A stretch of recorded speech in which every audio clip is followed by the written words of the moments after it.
अपना हाथ खड़ा करके नारा लगाएंगे, बाबा साहब अमर रहे, बाबा साहब अमर रहे। यार भाई चंबल को पानी बेचेगा, चंबल के पानी की आवाज बोलनी चाहिए। बाबा साहब अमर रहे, बाबा साहब अमर रहे। भारत माता की, भारत माता की। मंच पर विराजमान विद्याशंकर जी गौतम साहब, मंच पर विराजमान युवा नेता भाई फूलराज जी मेहरा, मंच पर विराजमान गवर्नमेंट कॉलेज के पूर्व छात्र अध्यक्ष भाई हरिप्रकाश जी, मंच पर विराजमान गवर्नमेंट कॉलेज कोटा के पूर्व अध्यक्ष भाई मनीष जी मीणा, भारतीय ग्रामीण छात्र संगठन के अध्यक्ष भाई मुरली जी मेरमा, मध्य प्रदेश श्योपुर से भाई दिलीप, भाई राकेश और सामने विराजमान समस्त युवा साथी। आज बाबा साहब भीमराव अम्बेडकर जी का जन्मदिन है और बाबा साहब भीमराव अम्बेडकर के जन्मदिन की मैं पूरे देशवासियों को शुभकामनाएं देता हूं।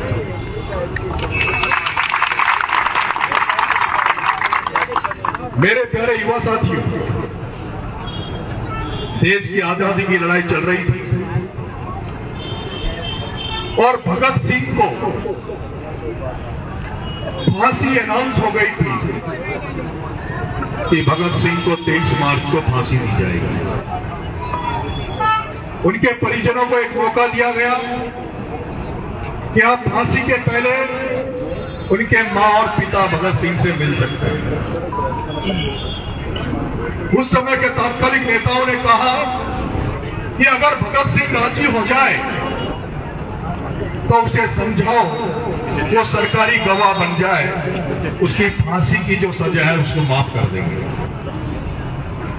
मेरे युवा साथियों, जब भगत सिंह की मां, जब भगत सिंह को फांसी होने वाली थी उसके चंद समय पहले जब मां भगत सिंह से मिलने जाती है और मां उस भगत सिंह को समझाती है, कहती है कि बेटे, जैसे हर मां चाहती है कि उसका बेटा घोड़ी पे बैठे, दूल्हा बने, दुल्हन आए, बच्चे हों, बच्चों को खिलाए, मेरा भी सपना, मैं भी तेरी मां हूं, मैं चाहती हूं तू सरकारी गवाह बन जा, तेरी माफी माफ हो जाएगी, फांसी माफ हो जाएगी, मैं तेरी शादी करना चाहती हूं, तेरे बच्चों को देखना चाहती हूं। तो मेरे युवा साथियों, जो भगत सिंह ने जो जवाब अपनी मां को दिया, उस जवाब को मैं आपको बताना चाहता हूं। भगत सिंह ने अपनी मां से कहा कि है मेरी मां, है मेरी मां, चांद अगर अड़ जाए अपनी जिद पर दौड़ना बहुत जरूरी है, चांद अगर अड़ जाए अपनी जिद पर दौड़ना बहुत जरूरी है, क्रांति के इस काल में क्रांति की भाषा पढ़नी बहुत जरूरी है मेरी मां, है मेरी मां, चांद अगर अड़ जाए अपनी जिद पर दौड़ना बहुत जरूरी है, क्रांति के इस काल में क्रांति की भाषा बोलना बहुत जरूरी है। और है मेरी मां इस भारत मां की, है मेरी मां इस भारत मां की गुलामी की जंजीरों को तोड़ना है तो आपके बेटे भगत सिंह को फांसी पे चढ़ना बहुत जरूरी है। और मेरा भाई वो 23 साल का युवा इसीलिए फांसी पे चढ़ा क्योंकि वो उसको पता था कि देश की आजादी के लिए बरसों निकल गए, सैकड़ों साल निकल गए और इस देश में जो क्रांति आनी चाहिए, जो चेतना आनी चाहिए, वो नहीं आ रही है। ऐसे समय में किसी को कुर्बानी देनी पड़ेगी और देश में इस देश की जनता, इस देश की आम जनता चाहता कि कोई बड़ी कुर्बानी हो जिससे देश जागृत हो। और वो भगत सिंह समझ रहा था, भगत सिंह जान रहा था कि अब इस देश को आजादी दिलाने का एक ही मेरे पास चारा बचा है और वो चारा यही है कि इस देश की आजादी के लिए भगत सिंह फांसी पे चढ़ जाए। और आप सब साथियों को पता है, वो भगत सिंह, वो युवा, वो एक बच्चा अपने इस देश की आजादी के लिए अपने दो साथियों सुखदेव और राजगुरु के साथ हंसता हंसता हुआ फांसी के को मुंह के लगा कर फांसी पे चढ़ गया।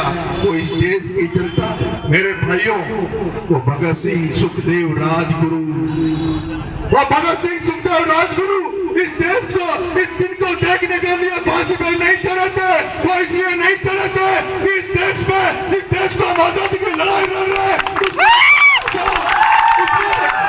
उसमें एक ताना सा नरेंद्र मोदी आ जाएगा, एक हिटलर बनकर अमित शाह आ जाएगा।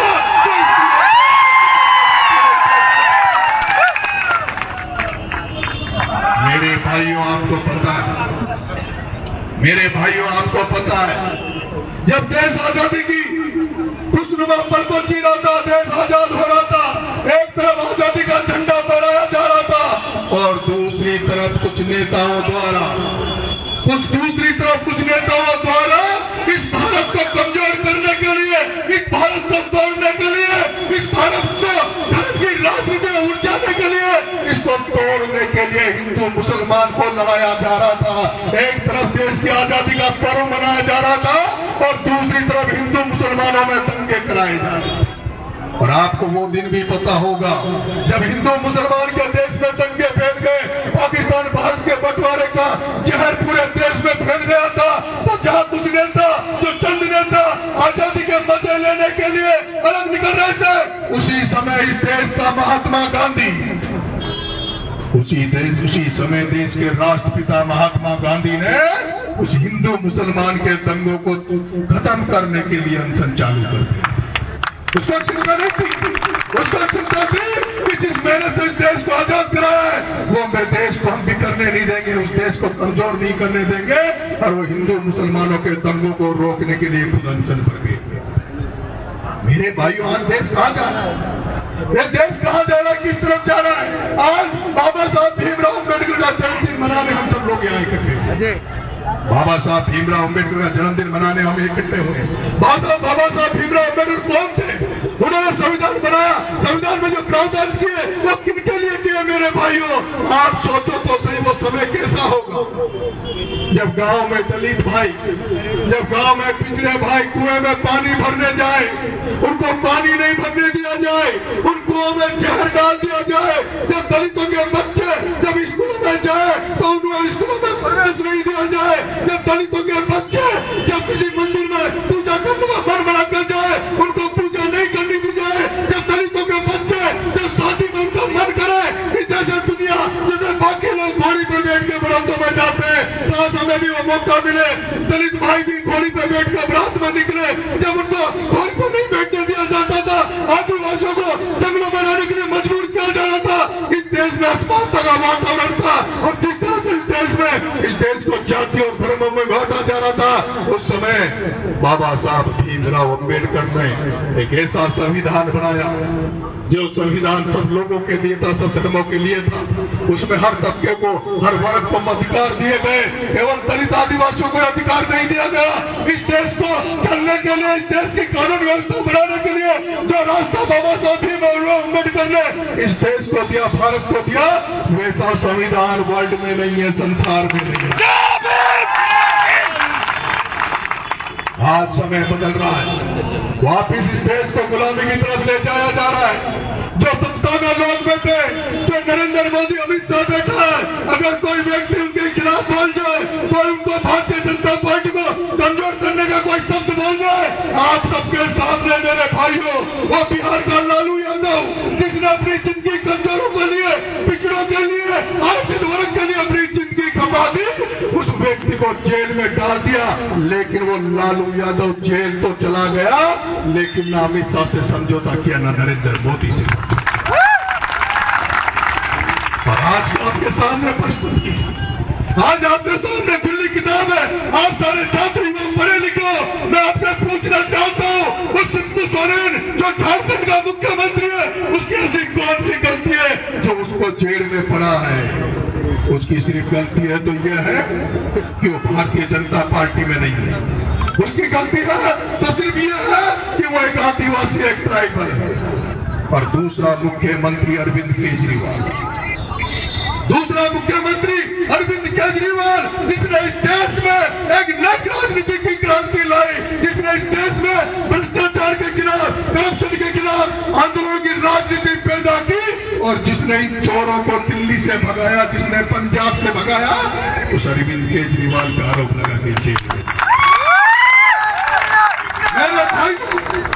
मेरे भाइयों, जिस तरह से अरविंद केजरीवाल को डाला गया, शिबू सोरेन को डाला गया, और उसी तरह से आप राजस्थान में देख रहे होंगे किस तरह से ईडी और सीबीआई का दुरुपयोग किया जा रहा है, किस तरह से ईडी और सीबीआई का दुरुपयोग किया जा रहा है। ये सारी चीजें आपके सामने है, लेकिन वो दोनों बड़े भाई हैं, और ये जो कोटा में ओम बिरला बैठा है, ये भी कम नहीं है।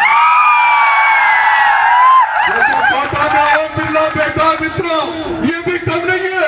मैं 4-5 दिन से इस कोटा की धरती में घूम रहा हूं, और इसलिए घूम रहा हूं कि जिस तरह से भगत सिंह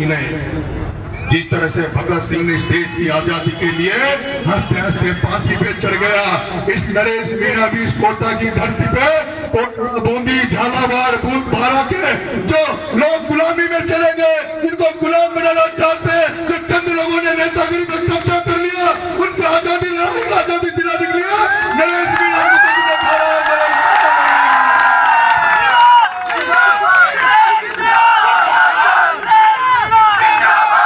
मैं 4-5 दिन से कोटा में घूम रहा हूं। जब केशोराई पाटन में जाता हूं तो किसान भाई कहते हैं हमारी शुगर मिल बंद पड़ी है, कोटा का चंबल का पानी भीलवाड़ा तक जा रहा है, लेकिन केशोराई पाटन जो चंबल से 10 किलोमीटर है, वहां फ्लोराइड की समस्या, हमें मीठा पानी नहीं।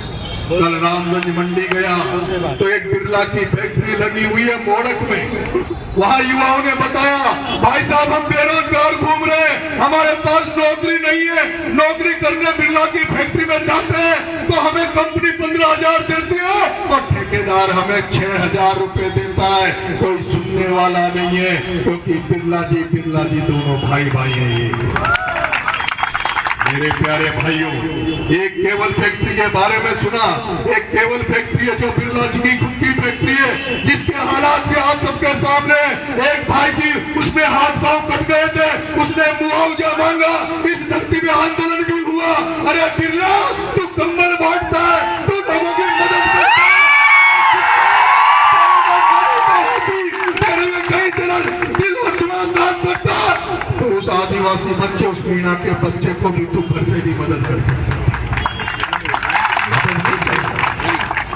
ये मदद नहीं करेगा।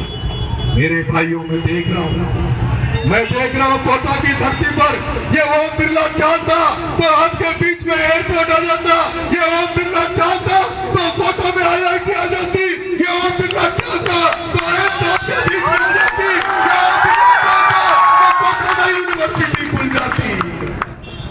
लेकिन ओम बिरला जानता है IIT खुल जाएगी, एम्स खुल जाएगा, यूनिवर्सिटी खुल जाएगी, तो ये कोटा की जो जनता है कटोरा लेके मेरे पास क्यों आएगी? ये तो खुद ही पढ़ी लिखी होकर नौकरियां करने लग जाएगी। मेरे युवा साथी, मैं उस प्रहलाद गुंजल के लिए वोट मांगने आया हूं, समर्थन मांगने आया हूं और आशीर्वाद मांगने आया हूं, और मुझे लगने लगा है पिछले 4-5 दिन से कोटा में जो माहौल बनने लगा है, ऐसा लग रहा है 4 तारीख को गुंजल तो सांसद बनेगा ही बनेगा, लेकिन गुंजल के जितने नारे लगेंगे उतने नारे आपके नरेश मीणा के भी।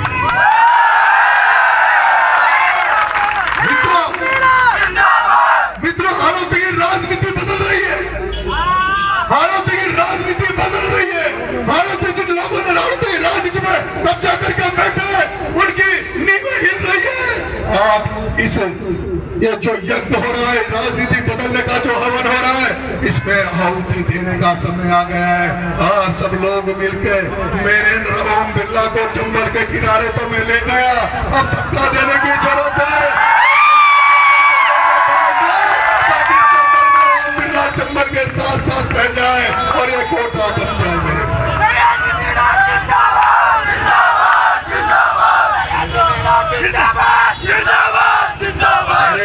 भाइयों, कोटा में लाखों बच्चे कोचिंग करते हैं, कोटा में लाखों बच्चे कोचिंग करते हैं।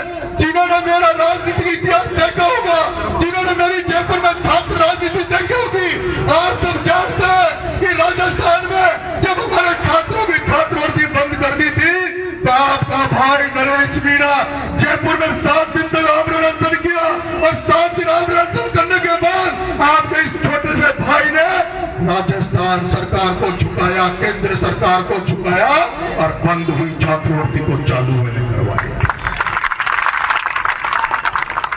आपका भाई गुंजन के साथ कोटा में आ गया है, आपका भाई गुंजन के साथ कोटा में आ गया है। अरे यहाँ तो गुंजन अकेला ही लड़ने में सक्षम था, नरेश मीणा बोलने में सक्षम था।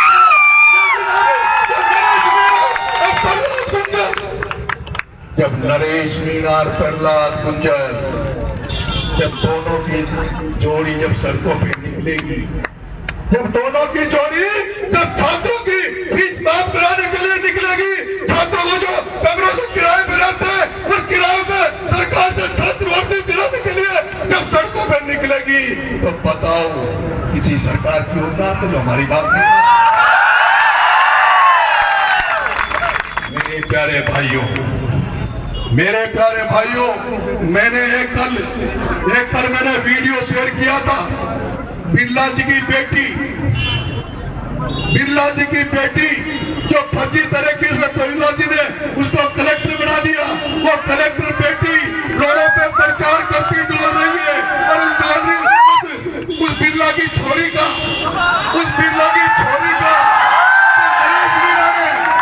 नरेश मीणा ने जो वीडियो डाला प्रचार करते हुए, तो उस वीडियो पे कमेंट देखना मेरी आईडी पे जाके,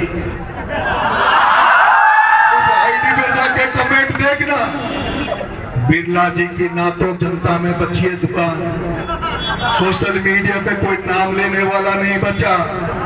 और मैं कह रहा हूं, जब वो कमेंट में देख रहा था तो एक लड़की लिख रही थी जिसका नाम था कुछ छवि अवस्थी, कोई पिंकी, कोई सिंकी, ये पिंकी सिंकी कहां से मेरी आईडी पे आ गई। और जब मैंने उनकी आईडी देखी तो पता लगा पिंकी कलकत्ता से निकली,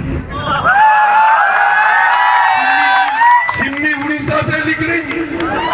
एक तो देखे, एक तो दूसरों के कमेंट देखे, मैंने पूछा कहां से आ गए तो बिरला की आईडी पे, तो पता चला कोई पाकिस्तान से कमेंट कर रहा है।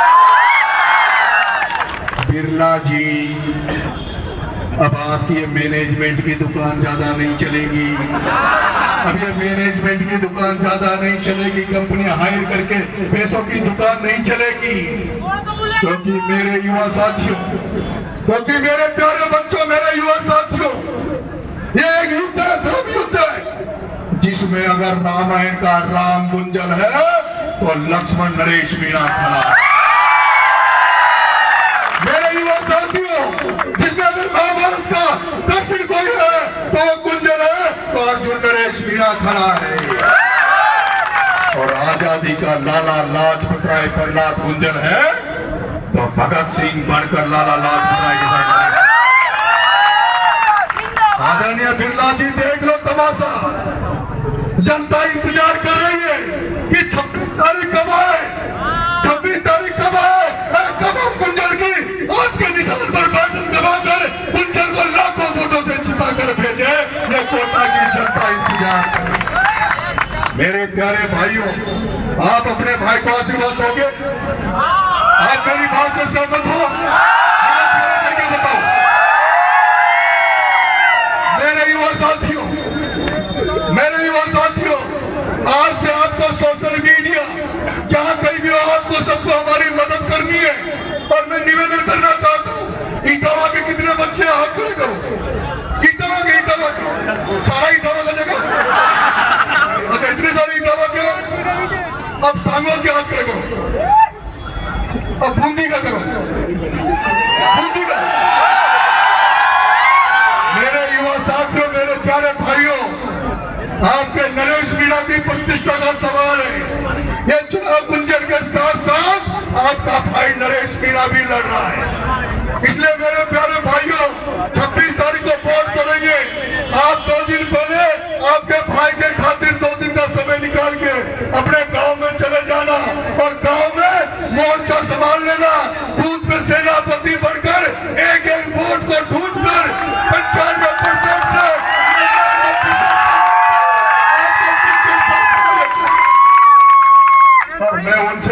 कहना चाहता हूँ, मैं उनसे भी कहना चाहता हूँ, क्योंकि आने वाले समय में कोई हेलीकॉप्टर लेके आएगा, कोई क्या लेके आएगा, पर मुझे पता है कल भी कोई बीजेपी के नेता है पूरी बसें लगाए, गाड़ी लगाए, 200 400 किटा हो रहा है, बाका गोटा 30 कोई नहीं, 5 कोई नहीं, फिर भी जनता जनार्दन हमारे बात सुनने के लिए गुंजन के समर्थन में उमड़ रही है।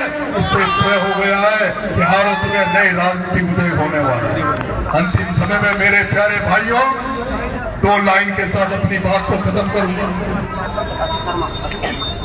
हाँ दोस्तों, एक सूचना और मैं आपको देना चाहता हूँ, जो मीडिया बंधु है, जो सोशल मीडिया के जो सुन रहे हैं मेरे प्यारे भाइयों, उनसे मैं कहना चाहता हूँ, एक अभी परिजन का फोन मेरे पास आया, एक परिजन का फोन मेरे पास आया, उनका गांव था कौन सा? सीनता गांव के एक नर्सिंग हॉस्पिटल में एक बच्चा नौकरी करता है जिसका नाम है आशु शर्मा। आशु शर्मा, उस बच्चे का नाम है आशु शर्मा। उस आशु शर्मा से गलती हो गई, उस बच्चे ने ओम बिरला के खिलाफ कोई बात सोशल मीडिया पे लिख दी और उस परिजनों ने मुझे फोन किया है कि 2 घंटे पहले उस बच्चे को गिरफ्तार कर लिया, उस आशु शर्मा को गिरफ्तार कर लिया। मैं जो मीडिया बंधु यहाँ बैठे, जो मीडिया के लोग मेरी बात सुन रहे हैं, मैं आपसे कह देना चाहता हूँ कि जो आईजी बेटा रवि दत्तखोर, वो कान खोल के सुन ले। वो जो राजीव दत्ता, जो खाकी वर्दी पहनकर जो ओम बिरला की गुलामी कर रहा, जो धमकाने का काम कर रहा है, राजीव दत्ता तू भी सुन ले। चुनाव को चुनाव के तरीके से हो जान दे, नहीं तो गुंजन साहब तो प्रचार कर रहे हैं, मुझे प्रचार की जरूरत नहीं पड़ेगी। घुस के थाने में से घुस को निकाल लाएंगे और पता नहीं चलेगा कि एजेंसी कैसे होती है। ये मेरे भाई, हम चाहते हैं ये चुनाव शांति से हो जाए। और दूसरा, जो आसपास के जो लोग सुन रहे हैं, उन छात्र युवाओं के अलावा जो आम जनता सुन रही है, उनसे मैं एक निवेदन करना चाहता हूँ हाथ जोड़ के कि ये नरेश मीणा जो कोटा की धरती पे आया है, ये नरेश मीणा उस रघुवीर सिंह कौशल, ललित किशोर चतुर्वेदी का जो खोया हुआ परिवार है, जो ब्राह्मण समाज का खोया हुआ सम्मान है, जो खोया हुआ अभिमान है, उसको लौटाने नरेश मीणा कोटा में आया है। ये नरेश मीणा, वो जो राजपूत समाज थे, जिन लोगों ने विजयराज सिंह के गढ़ पर पत्थर फेंके, जिन्होंने भरत सिंह की गाड़ी तोड़ी, उनसे बदला लेना कोटा की धरती पे आया है। इसलिए मेरे भाइयों, सब लोग बुद्धि बात लो, पूरी ताकत से लगा दो और गुंजन साहब को जिता कर भेजो। बहुत बहुत धन्यवाद। राम राम साहब।